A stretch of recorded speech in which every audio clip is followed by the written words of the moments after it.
Bonsoir, il est 22 h. Merci de nous rejoindre pour suivre cette édition de la soirée dont tels sont les faits marquants. Importante réunion pour préparer la conférence sur la culture et le tourisme.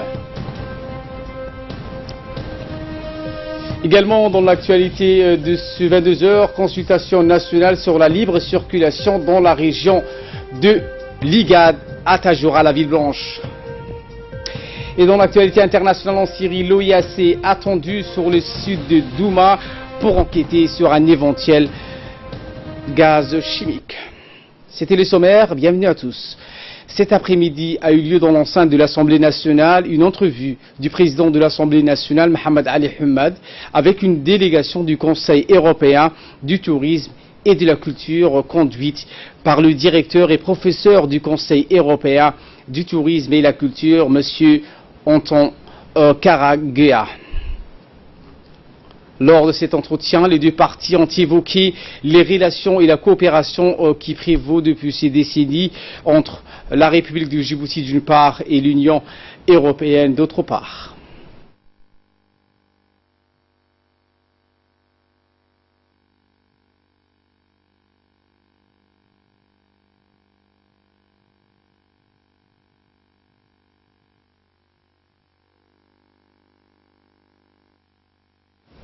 Une réunion de préparation pour l'organisation d'une conférence sur le tourisme et la culture a eu lieu ce matin entre l'équipe de la présidence et la délégation de l'Union européenne. La réunion donc a été présidée par le secrétaire général de la présidence, Mohamed Abdullahi Ouaïs, et a vu la participation de plusieurs autres personnalités comme le chef du cabinet de la présidence, Mohamed Abdelkader, le secrétaire général du ministère du Commerce, le directeur de la culture, le directeur de l'agence djiboutienne des investissements et plusieurs conseillers du président. Le secrétaire général de la présidence, Mohamed Abdullahi Ouaïs, a souhaité la bienvenue à la délégation de l'Union européenne. La réunion préparatoire qui porte sur la culture et le tourisme a été initiée après que Djibouti ait été reconnue comme une des capitales culturelles.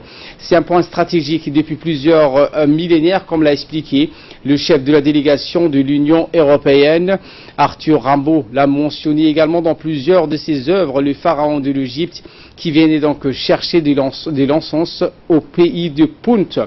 Tout ceci explique que ce point stratégique, Djibouti a marqué l'histoire de par son existence en étant une terre de rencontres et d'échanges. Le chef de la délégation de l'Union européenne s'est réjoui donc de l'accueil chaleureux qui lui a été réservé par l'équipe de la présidence. Je vous le disais en titre, l'autorité intergouvernementale pour le développement, l'IGAD, a organisé à Tajoura un atelier national de consultation en vue de l'élaboration du protocole de l'IGAD sur la libre circulation des personnes dans la région de l'IGAD qui a ouvert ses portes ce mercredi.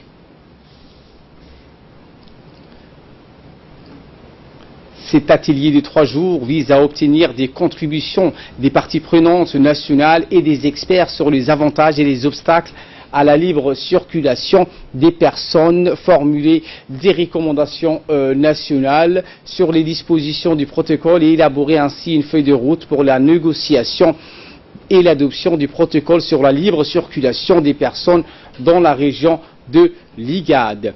Cet atelier consultatif national rassemblera des experts sur la migration et des thèmes connexes ainsi que tous les acteurs nationaux, des ministères et autorités gouvernementales, des organisations de la société civile, des milieux universitaires, du secteur privé et des médias pour contribuer à une gouvernance efficace de migration. L'échange et les rencontres accueillent des réfugiés et des migrants depuis plus d'un demi-siècle. Parallèlement à cela, il faut également mentionner que la transhumance qui se pratique depuis la nuit de temps à ce jour dans notre pays et aussi vers le pays limitrophe, le seul vecteur de cette mobilité dans notre pays est aussi le seul vecteur de cette mobilité étant la recherche d'eau et le pâturage pour les nomades et les cheptels. Malgré le lourd fardeau que ces divers mouvements migratoires font reposer sur son développement, le gouvernement djiboutien s'est toujours dévoué à permettre à ces populations d'avoir une terre d'accueil tout en respectant les droits humains de ces personnes et en leur offrant le paquet de besoins essentiels à leur survie avec ses propres financements ou avec l'appui de ses partenaires. Le choix de Tadjoura sied parfaitement avec l'objectif de notre rencontre, car le choix de cette ville n'est pas anodin. Le représentant de l'IGAD et le préfet de Tadjoura, Abdelmalik Mohamed Benoïta, ont rappelé tour à tour que l'élaboration du plan de libre circulation au sein de l'IGAD s'inscrit dans le cadre de la politique migratoire régionale de l'IGAD et de son plan d'action sur les migrations. Je vous propose de les suivre. Notre réunion ici à Tadjoura est la toute première du genre que nous consacrons au lancement officiel de ce processus consultatif national dont l'objectif est d'entamer ensemble des discussions approfondies autour de ce projet du protocole de libre circulation des personnes dans la région de l'IGAD. Je tiens à exprimer avant tout nos remerciements les plus sincères au gouvernement de la République de Djibouti, mais aussi pour l'Union européenne pour son soutien financier et technique fourni au secrétariat de l'IGAD pour initier ensemble ce processus consultatif national ici au bord de ce magnifique bras de mer qu'est le golfe de Tadjoura.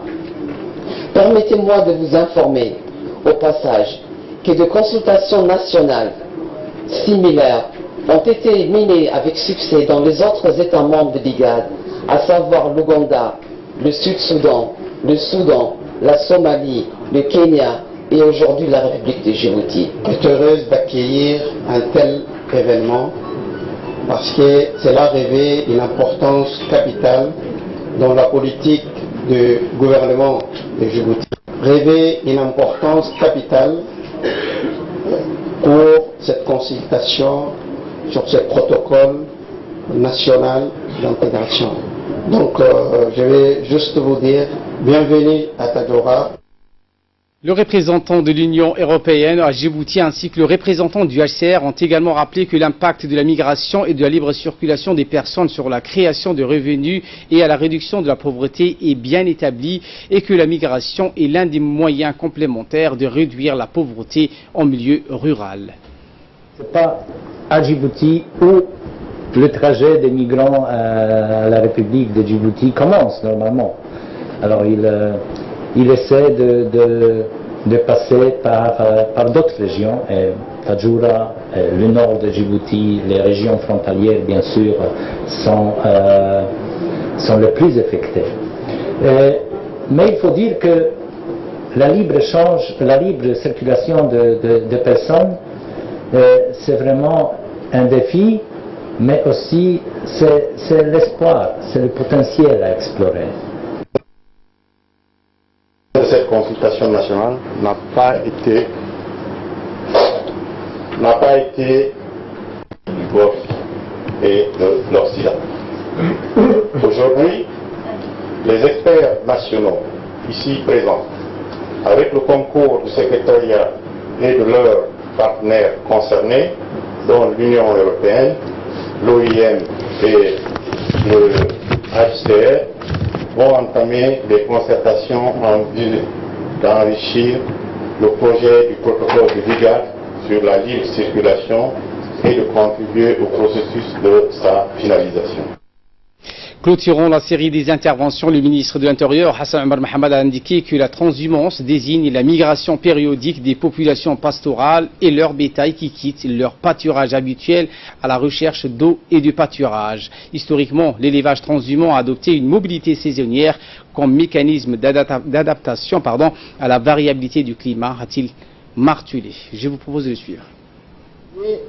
Initié par l'IGAD et organisé conjointement avec le ministère de l'Intérieur, offre l'opportunité pour notre pays d'étudier ces protocoles à l'instar des autres pays de l'IGAD. Comme vous le savez, les divers pays qui composent l'IGAD recèlent des spécificités et font face à des enjeux et des priorités bien différentes. La République de Djibouti abrite plus de 27 000 réfugiés et demandeurs d'asile originaires des pays voisins, mais également 125 000 migrants en situation irrégulière. En outre, Notre pays reçoit quotidiennement plus de 200 à 300 migrants irréguliers en partance vers les pays du Golfe. Les réfugiés et les migrants exercent certes une pression non négligeable supplémentaire sur les maigres ressources nationales. Cet atelier de 3 jours vise à obtenir des contributions des parties prenantes, ministères sectoriels et autres institutions nationales concernées par la problématique de la libre circulation des personnes et la transhumance dans la région de l'IGAD. Je vous exhorte de ce fait, chers participants, à donner le meilleur de vous-même et d'analyser en profondeur les avantages et les obstacles liés à la mise en œuvre de ce protocole. Également, dans l'actualité de ce 22h, le Premier ministre Abdelkader Kamil Mohamed a reçu ce matin l'ambassadeur du Kosovo accrédité à Djibouti. Cet entretien a eu lieu à la primature en présence des conseillers et du secrétaire général à la primature. Les deux hommes ont discuté des voies et moyens de raffermir donc les relations qui existent entre Djibouti et le Kosovo. Le ministre de l'Habitat et de l'Urbanisme et de l'Environnement, Moussa Mohamed, a reçu ce matin également dans son bureau une délégation italienne conduite par Coan, directrice générale du développement durable au ministère italien de l'Environnement.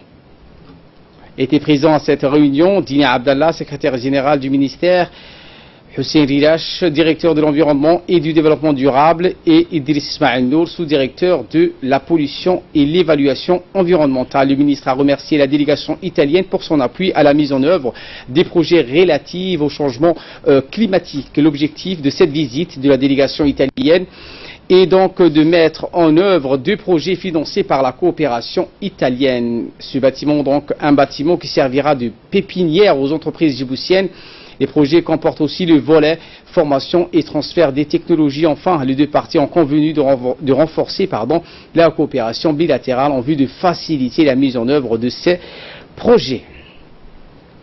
Le secrétaire d'État des Affaires sociales poursuit sa campagne de sensibilisation et de vulgarisation sur la prise en charge des personnes à besoins spéciaux qui sont protégées par une loi promulguée en leur faveur.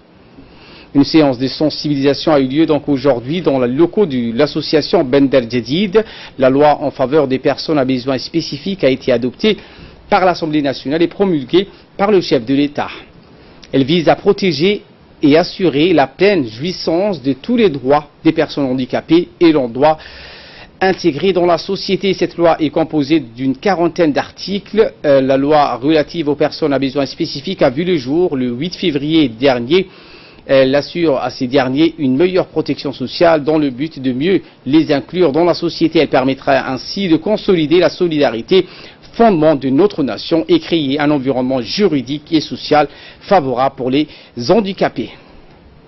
Sport à présent, dans le cadre du déroulement du 11e jeu des pays de l'océan Indien, CGSOI, sont arrivés hier après-midi à l'aéroport international de Djibouti près de 116 athlètes de l'île de Mayotte et l'île de Maurice. Les délégations étaient conduites donc par les staffs. Ces Jeux de l'association de l'océan indien qu'accueille notre pays pour la première fois se dérouleront dans la capitale du 20 au 28 avril prochain. Les athlètes qui vont concourir dans plusieurs disciplines ont été accueillis à leur arrivée par la présidente de la commission, Louria Hassan. Les premières délégations sportives participantes du 11e jeu de la CGSOI organisé à Djibouti ont ensuite été conduites vers leur lieu d'hébergement et les villages des jeux situés à Haramouz. Et bien, au lendemain de leur arrivée, les équipes de l'île de Mayotte ont entamé leur séance d'entraînement au complexe sportif du roi Fahad à Balbala. La délégation mayoraise a exprimé son entière satisfaction quant à l'accueil chaleureux qui lui a été réservé. La délégation de Mayotte a également manifesté son total enthousiasme pour les infrastructures sportives mises à leur disposition, ainsi que le lieu d'hébergement et de restauration. le coach derrière. Et puis, donc, cependant, nous avons à peu près une heure d'entraînement et puis on rejoindra l'hébergement ou, s'il y a le temps, on aura l'occasion de voir la place officielle de la pétanque pour le... À la veille des Jeux de la CGOCI, les CDC font peau neuve. Le secrétaire d'État à la jeunesse et au sport a entrepris un vaste programme de rénovation des structures des centres de développement communautaire des quartiers populaires de la capitale. La raison en est simple, les jeunes Djiboutiens se regroupent dans les centres de développement communautaire CDC où ils suivent les actualités sportives qui sont riches cette semaine avec l'organisation des 11e Jeux de la CGOCI. Ce jeu dont la cérémonie d'ouverture est prévue vendredi prochain verra la participation de plusieurs pays, parmi lesquels les athlètes djiboutiens. Ainsi, les CDC restent un lieu de rencontre prisé par les jeunes djiboutiens qui se retrouvent pour suivre les événements sportifs. Ces jeunes où une équipe de la RTD est allée rencontrer accueille avec enthousiasme ce programme de rénovation qui permettent, ont-ils souligné, le CDC de retrouver leur éclat d'antan des années 2011. Les élèves de l'enseignement moyen de la capitale et des régions de l'intérieur ont composé aujourd'hui les épreuves du concours des TIC, Technologie d'information et de la communication, au collège d'enseignement moyen de Fukuzawa. Cette compétition s'inscrit dans le cadre de la seconde édition nationale des grands concours scolaires pour l'année 2017-2018.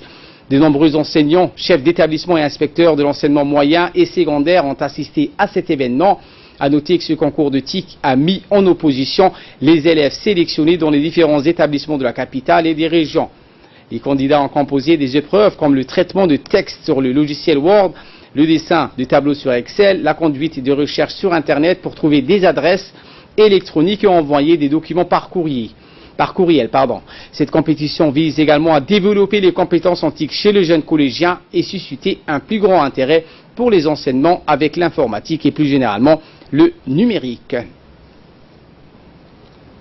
Sur son bureau, à envoyer, à aller vers une adresse IP, une adresse électronique, et à partir de là, envoyer des documents. Demain, nous assisterons également au concours lycée, donc les compétences vont être encore plus élevées, et nous espérons répondre aux besoins de l'institution et aux besoins de nos élèves.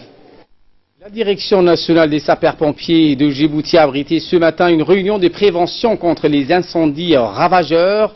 La réunion a été coprésidée par le directeur général de la protection civile et donc Mohamed Moussa et la maire de la ville de Djibouti, Fatouma Adawi.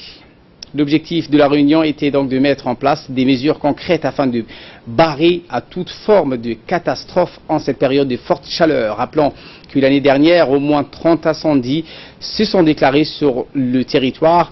Dans un mot prononcé à cette occasion, le directeur général de la protection civile, le colonel Mahmoud Moussa, a souhaité la bienvenue donc à la mer et a remercié l'appui de cette initiative. Dans les différentes plages de Djibouti, c'est un travail de longue haleine. C'est un travail qui va nous demander une implication personnelle pour vous et pour moi, et ainsi que pour nos personnels. C'est un travail qui est noble parce que nous sommes là pour prévenir et sauvegarder les biens, les personnes de nos concitoyens. À l'issue de la réunion, les responsables ont visité en premier donc la salle de formation pour les nouveaux sapeurs-pompiers et par la suite les voitures de sécurité routière. Chaque voiture possède donc des équipements spécifiques pour le sauvetage et le lancement, le jet d'eau. Le moyen de secourir les accidents mortels des voitures a été également donc au centre des discussions de la délégation qui a visité donc la caserne du pompier, la direction des sapeurs-pompiers et ses employés ont expliqué donc le rôle et le fonctionnement de chaque véhicule.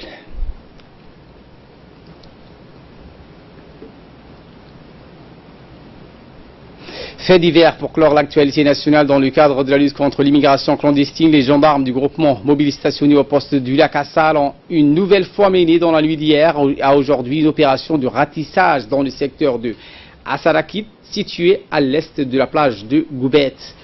Au cours de cette opération, les gendarmes ont interpellé 107 migrants, tous d'origine éthiopienne, dont 7 femmes désirant se rendre vers les pays du Golfe. Ces derniers étaient très affaiblis par la faim et la soif. Une assistance humanitaire en nourriture et en eau a été fournie à ces migrants. Par la suite, ils ont été reconduits à la frontière du Galilée avec les moyens roulants de la gendarmerie. La gendarmerie nationale est la force au premier plan en matière d'assistance à la population en déplacement, car celle-ci se trouve sur tous les chemins empruntés par ces migrants. De là, nous passons aux nouvelles à travers le monde avec Ahmed Hamad. Bonsoir Ahmed. Bonsoir Ali.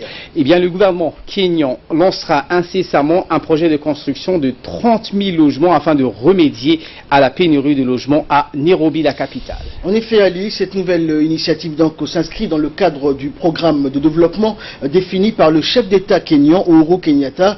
Le taux du déficit en logement au Kenya, Ali, devient de plus en plus important avec un manque estimé en moyenne à 250 000 chaque année. Pour y remédier, le gouvernement envisage la construction à l'est de la capitale Nairobi de 30 000 logements sociaux.